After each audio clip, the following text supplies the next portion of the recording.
नमस्कार मित्रों, मैं अंजनी शर्मा और आप देख रहे हैं सालासर न्यूज़। जैसे कि संघर्ष एक अनसुनी दास्तां में अगले एपिसोड में आप हमारे देखे होंगे कि मुकेश तिवारी जी मौजूद थे। आज का जो एपिसोड है उसके अंदर में उनके बड़े भाई सुभाष तिवारी जी हमारे साथ में इस वक्त मौजूद हैं। बहुत बहुत आपका धन्यवाद सुभाष तिवारी जी कि आप हमारे साथ में इस वक्त संघर्ष एक अनसुनी दास्तां में मौजूद हैं। हमारे दर्शक आपको सुनना चाहेंगे और पहले भी हमने आपके कुछ वीडियोस डाले हैं जिसके ऊपर हमारे दर्शकों का काफ़ी कमेंट आया हुआ है, आपसे काफ़ी उम्मीद रखते हैं। तो हम आपकी जो दास्ताएं हैं, जो संघर्ष आपने किया है, किस तरीके से आप यहाँ तक पहुँचे हैं, इसके बारे में हम जानना चाहेंगे। और थोड़ा हमारे दर्शकों को भी ये बताइएगा कि किस तरीके से संघर्ष कर आप आज वापी के अंदर में जो इतनी बड़ी हस्ती बन कर के आपने उभरा है, जो आपका परिश्रम आज दिखाई दे रहा है, इसके ऊपर किस तरीके से लोगों को आज नौयुवाओं को भी आगे बढ़ना चाहिए, इसके ऊपर हम देखेंगे। तो माइक लीजिएगा सर। पहला तो सवाल सर मेरा ये आपसे है कि चालू नहीं है, सब चालू है। पहला सवाल हमारा ये है कि आपने एजुकेशन कहाँ से लिया, पढ़ाई कहाँ से शुरू की? एजुकेशन हमने वापी से ही लिया है। वापी कौन से स्कूल से लिया? RGS स्कूल से हमारी पढ़ाई हुई, 12 तक पढ़ा। फिर घर की परिस्थिति खराब होने के कारण मैं पुनः पढ़ाई छोड़कर घर को संभालने के लिए व्यवसाय में आ गया और व्यवसाय के साथ साथ हिंदुत्व के काम से भी जुड़ा रहा।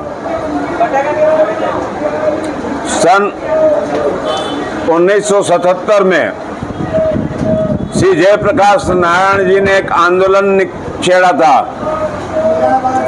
उस आंदोलन से हम प्रभावित होकर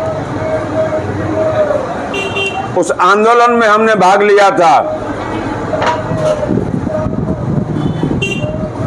उसके बाद के इलेक्शन में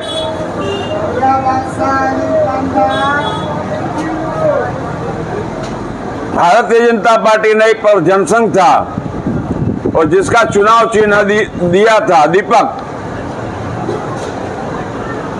और वहां से राजनीतिक रफ्तार हमारी चालू हुई।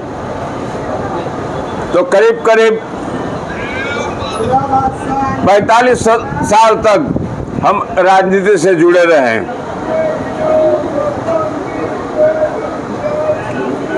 लेकिन उन 45 सालों के अनुभवों में मैंने वनवासी में मोदी जी के साथ भी काम किया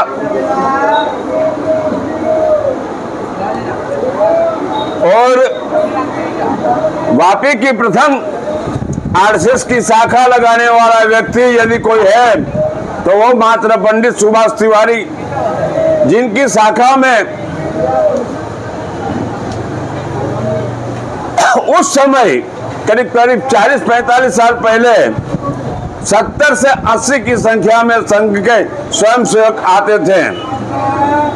और आज जो भी स्वयंसेवक हैं वापी के, वो हमारे द्वारा ही निकाले गए हैं। किंतु परंतु नहीं, एक वास्तविक बात है कि आज मेरी उम्र 63 साल है। मैंने देखा कि इस संघर्षमय जीवन में स्वमेव मुगेंद्रतः अगर मेरे पास धन दौलत है, मेरे पास सहन करने की शक्ति है, तो ही मैं संघर्ष कर सकता हूं। अन्यथा किसी के उपेक्षा से या सहयोग से मैं संघर्ष नहीं कर सकता हूं। इतने सालों की राजनीतिक सफर में मैंने देखा संपूर्ण गुजरात में उत्तर भारत के करीब करीब 20 से 25% होंगे, लेकिन आज तक मेरी बात तो छोड़ो, किसी भी भारतीय जनता पार्टी के उत्तर भारतीय समाज के आदमी को पदाधिकारी बनाया हो प्रदेश का या प्रदेश कार्यकारिणी में लिया हो तो आप मुझे बता सकते हैं। जैसे कामुक व्यक्ति कंडोम का उपयोग करके फेंक देता है, इसी तरह मैंने देखा, लोगों ने देखा कि नहीं देखा ये मुझे नहीं पता है, लेकिन मेरे जीवन का ये अनुभव है कि यहाँ के जो भी भारतीय जनता पार्टी के प्रदेश लेवल के, जिला लेवल के जो भी कार्यकर्ता हैं या पदाधिकारी हैं, उन्होंने मात्र उत्तर भारतीयों का उपयोग कंडोम की तरह ही किया है। जब तक उपयोग आया लिया, उसके बाद समाज के आदमी को फेंक दिया। ये मेरा प्रत्यक्ष अनुभव है। बाकी अतुल में सीताराम आश्रम में चलाता हूं, वहां की संपूर्ण व्यवस्था में करता हूं। AK-47 में इज्जू शेख पकड़ा गया था, पंच में मैं ही था कि उसको सजा मिली थी। बाकी वलसाड़ जिले का कोई भी आदमी उसमें तैयार नहीं हो रहा था। इज्जू शेख दाऊद का आदमी था जिन्होंने बम विस्फोट किया था बॉम्बे में, उसके अंतर्गत उसकी अरेस्ट हुई थी। तो पंच में मात्र सुभाष तिवारी ने गवाही दी थी कि वो 7 साल अंदर रहा था। अब आप पूछिए। माफ़ करिएगा, ये तो हमारी आपसे ये डिबेट है कि आपने अपने जीवन में जो संघर्ष किया है उसमें ऐसी कौन सी चीज़ें हैं जिसमें आपको काफ़ी कठिनाइयों का सामना करना पड़ा होगा? ऐसा कोई एक काम जिसको करने में आपको काफ़ी कठिनाइयों का सामना करना पड़ा? कह तो रहा हूं कि मेरे जीवन में, राजनीतिक जीवन में खाली कठिनाइयों से ही भरा मेरा सफर था। हम सफर खाली मेरी परछाई ही मेरे साथ थी और मेरा जिगरा ही मेरे साथ था, बाकी कोई मेरे साथ नहीं था। वक्त आने पे सब हाथ उठा के दूर ही रहे हैं, कोई मेरे नजदीक नहीं आया है, ना मेरे परिवार से पूछा है।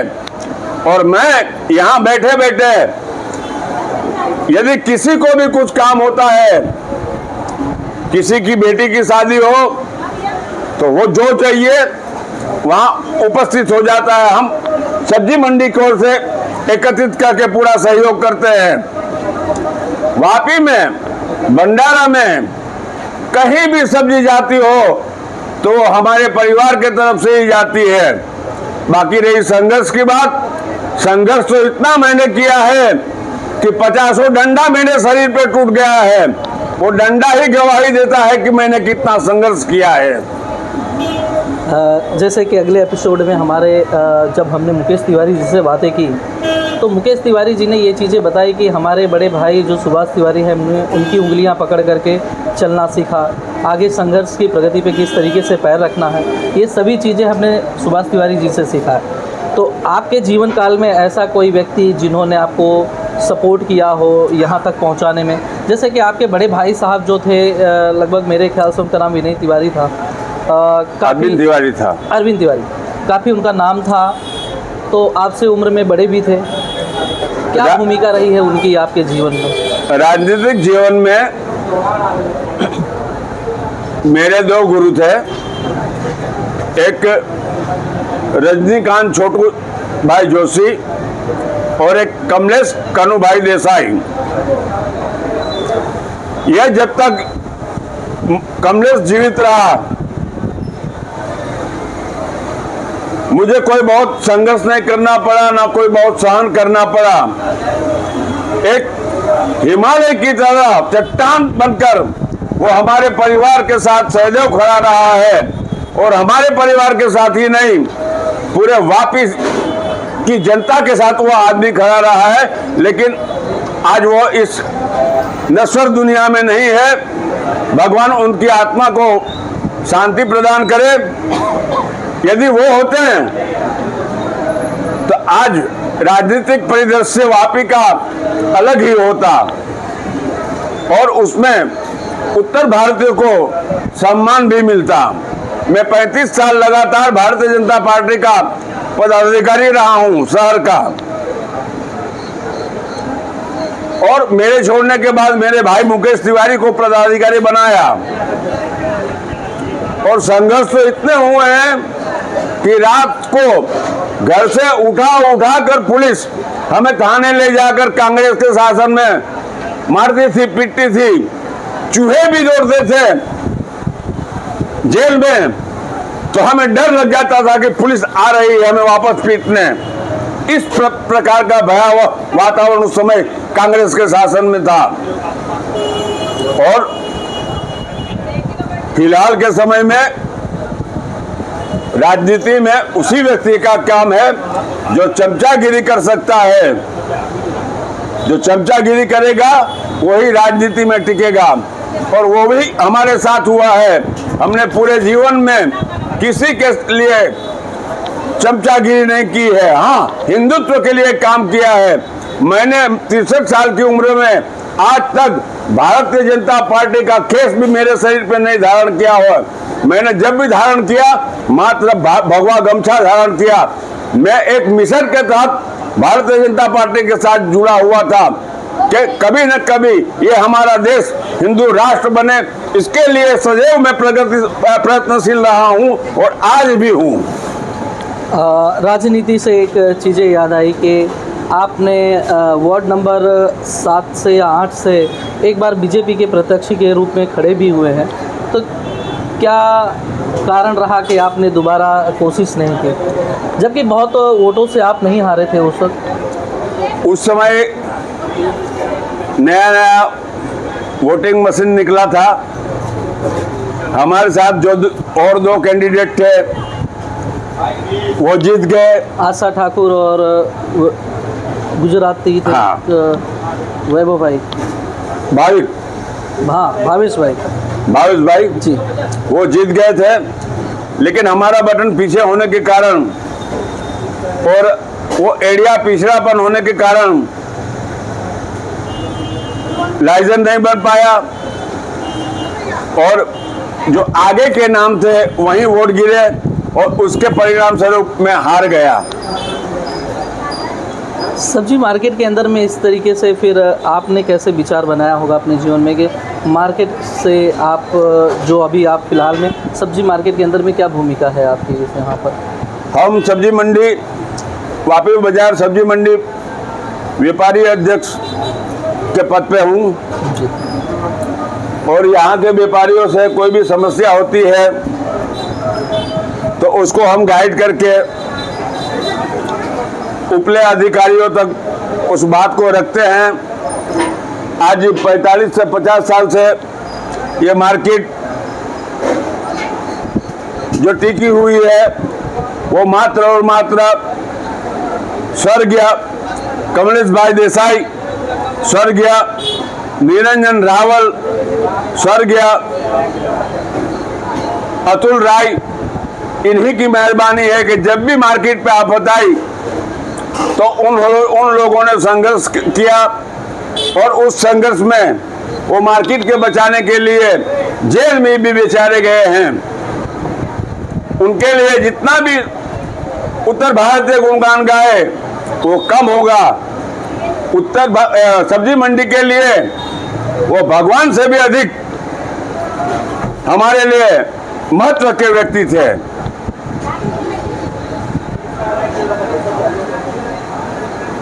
पारिवारिक आपको किस तरीके का सपोर्ट मिला? परिवार से आपका कैसा सहयोग रहा? परिवार में मेरे बड़े भाई का नाम अरविंद तिवारी है, जिनका देहांत हुए करीब 20 साल हुआ। वो मेरे भाई ही नहीं, मेरे बाप तुल्य थे। वो बड़े होकर भी पूरा घर का नेतृत्व मेरे ही हाथों में प्रदान कर दिया था, और उनका जो स्वभाव बहुत सरल और शांतिमय था, संसार के विषयों से उनको कोई बहुत महत्व नहीं था। और उनके जाने के बाद मेरे परिवार को खोट पड़े ना पड़े, लेकिन मेरे जीवन में आज भी उनकी खोट सताती है कि वो जब रहते थे तो हमें मार्गदर्शन भी दे देते थे, मार्गदर्शन भी करते रहते थे और हमारी पीढ़ी भी संभाल लेते थे। आज यदि कुछ हो जाए तो हमारी पीढ़ी संभालने वाला व्यक्ति भी कोई नहीं है। थोड़ा सा पीछे जाना चाहेंगे कि आप उत्तर भारतीय होते हुए आज गुजरात में किस तरीके से और कौन से समय में आप लोग यहाँ प्रवेश किए थे और कितने वर्ष हो गए होंगे आप लोगों को यहाँ पे? करीब करीब 85 साल हुआ होगा कि मेरे पिताजी गुजरात आए थे। मेरा जन्म कर्म यही है, लेकिन न कहना चाह रहा था, फिर भी कह रहा हूं कि मुझे यहां से अधिक लगाव उत्तर प्रदेश से है। जब हम उत्तर प्रदेश पहुंचते हैं तो हमारे दिलों को एक अजीब की ताजगी मिलती है और वहां पहुंचने पे ऐसी सुकून और शांति मिलती है जिसका कोई मैं वर्णन नहीं कर सकता हूं। कहाँ से हैं आप? उत्तर प्रदेश। उत्तर प्रदेश गोरखपुर से हैं। गांव का नाम क्या है आपका? पूर्वा बाजार नगर पालिका। कितने भाई बहनों के बीच में आप रहे हैं आप? हम 4 भाई और 1 बहन के बीच में रहे हैं। मुझे लगता है आज हमारे चैनल के माध्यम से आपके जीवन की ये चीज़ें काफ़ी लोगों को मालूम पड़ रही होगी, जो आपको जानते हो तो थे लेकिन उन्हें शायद है कि ये चीज़ों का अंदाज़ा नहीं रहा होगा कि आप कहाँ से हैं, कितने परिवार में आप कौन से नंबर पे हैं, कौन से सदस्य हैं, कितने भाई बहनों में हैं। आज हमारे चैनल के माध्यम से दर्शकों को ये चीज़ें पता चल रही होगी। लेकिन मैं संदेश देना चाहता हूँ आपके चैनल के माध्यम से। यहाँ जो छोटे मोटे कार्य करने के लिए जैसे कि बजरंग दल, विश्व हिंदू परिषद, संघ, तो उत्तर भारतीय जैसे कि राजस्थान, MP, UP के लोगों को आगे कर देते हैं। कुछ होता है तो बेचारे भोगते वो हैं, लेकिन जिला के नेतृत्व में आपको एक भी परप्रांतीय नहीं मिलेंगे। प्रदेश के पदाधिकारी में आपको एक भी पदाधिकारी नहीं मिलेगा। तो मैं इतना उत्तर भारतीयों से कहना चाहता हूं, परप्रांतीयों से कहना चाहता हूं कि आप यहाँ कार्य करिए, हिंदुत्व को आप अपने दिल में सजो कर रखिए, लेकिन साथ साथ अपना कार्य विवेकपूर्ण करिए और कोई जिम्मेदारी ना लीजिए। जैसे कि आपके जीवन में कहते हैं मित्र एक भाई के समान होता है, तो आपके जीवन में ऐसे कोई मित्र जिन्होंने काफ़ी सहयोग किया हो आपको? निरंजन रावल, कमलेश भाई देसाई, अतुल राय, ये मेरे मित्र ही नहीं थे, मेरे शरीर के दोनों हाथ थे, दोनों पैर थे। और मेरा भाई अरविंद तिवारी, जिनके बदौलत ही मैं संघर्ष करता रहा और संघर्ष में सफल हुआ। इनमें विशेषकर ये 4 व्यक्ति की भूमिका रही। निरंजन रावल की हत्या होने के कारण